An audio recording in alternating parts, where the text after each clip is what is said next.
je pense qu'il cherche vraiment le pasteur Toumi, ce qui pose quand même un problème, parce que si depuis le 4 avril dernier, nous sommes fin novembre, il n'a toujours pas trouvé le pasteur Toumi, c'est que, et que pour ça, il a besoin d'aller bombarder des villages entiers, d'aller massacrer des populations entières, c'est que son armée, sa police ne sont pas efficaces.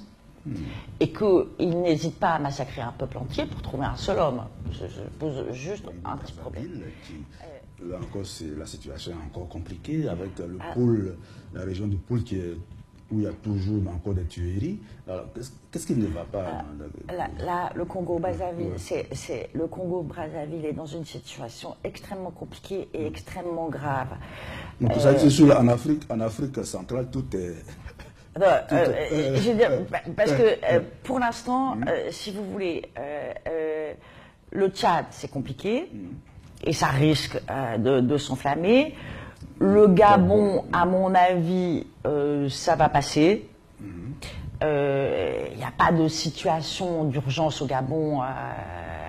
Mais quand on arrive au Congo-Brazzaville, qu'est-ce qui se passe?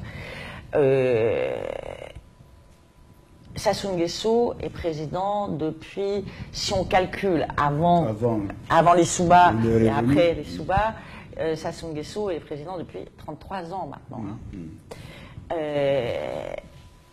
Il était, quand il fait les élections en mars, alors déjà, bien sûr, j'ai oublié de dire, pour le Tchad, il a fallu changer la constitution. Mais Idriss Déby avait été malin, il avait anticipé, il a changé la constitution, il me semble, de mémoire, c'est en 2005. Oui. Donc, Sassou Nguesso ne peut pas se représenter, donc il change la constitution.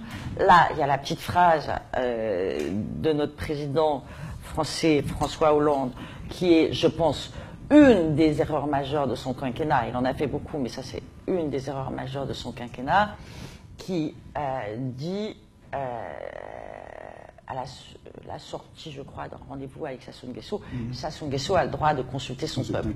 Cette phrase-là a été, je vous l'assure, parce que je me suis rendue au Congo-Brazzaville et je suis restée quand même un long moment, cette phrase-là n'est absolument pas passée chez les Congolais. Donc, il change la Constitution pour pouvoir se représenter et il va aux élections. Il ne pouvait pas les gagner. C'était impossible, parce que cette fois, il y avait une opposition structurée qui avait adopté une stratégie qui était assez intéressante, c'est-à-dire au lieu de présenter un candidat contre Sassou Nguesso, ils avaient présenté des candidats de toute la région. Donc toutes les ethnies et toutes les régions du Congo étaient représentées. Il ne pouvait pas la gagner. Il ne l'a pas gagnée d'ailleurs. Il a lui aussi fait un coup KO. C'est très à la mode. C'est la démocratie. Plus ça va vite, mieux c'est.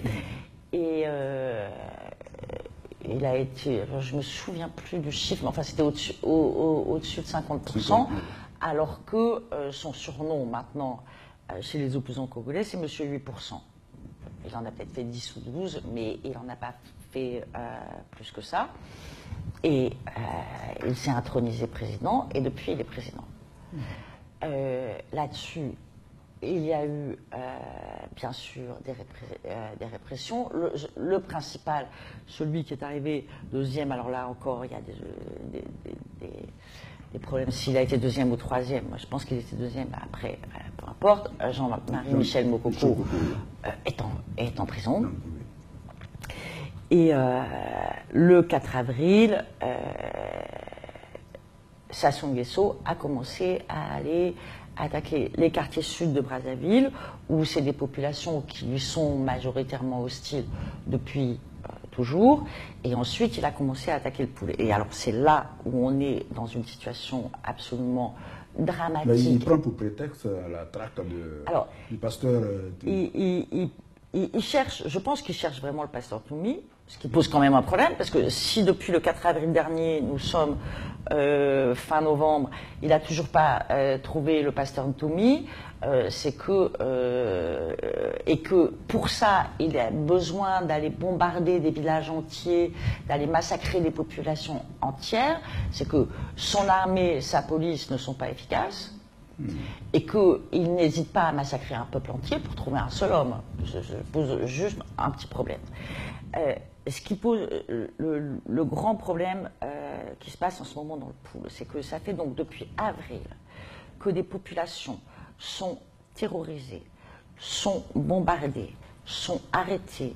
Il y a des viols, il y a des enfants en carence alimentaire, il y a des blessés, et personne ne dit rien. Personne ne dit rien. Mais ni dans les médias, ni les politiques, ni même les organisations humanitaires, je n'ai jamais vu ça. C'est-à-dire qu'il y a une région qui rassemble à peu près 300 000 personnes, qui vit un huis clos depuis 7 ou 8 mois, et personne ne s'en soucie. Il y a encore, tous les jours, je suis en contact avec des gens du Pool, je reçois des messages WhatsApp. Je pense que les populations d'Afrique centrale obtiendront peut-être, auront peut-être des victoires grâce à WhatsApp, parce que c'est comme ça qu'elles arrivent à faire passer les messages. Et c'est d'ailleurs comme ça, et les présidents le savent, parce qu'ils coupent Internet souvent à cause de ça.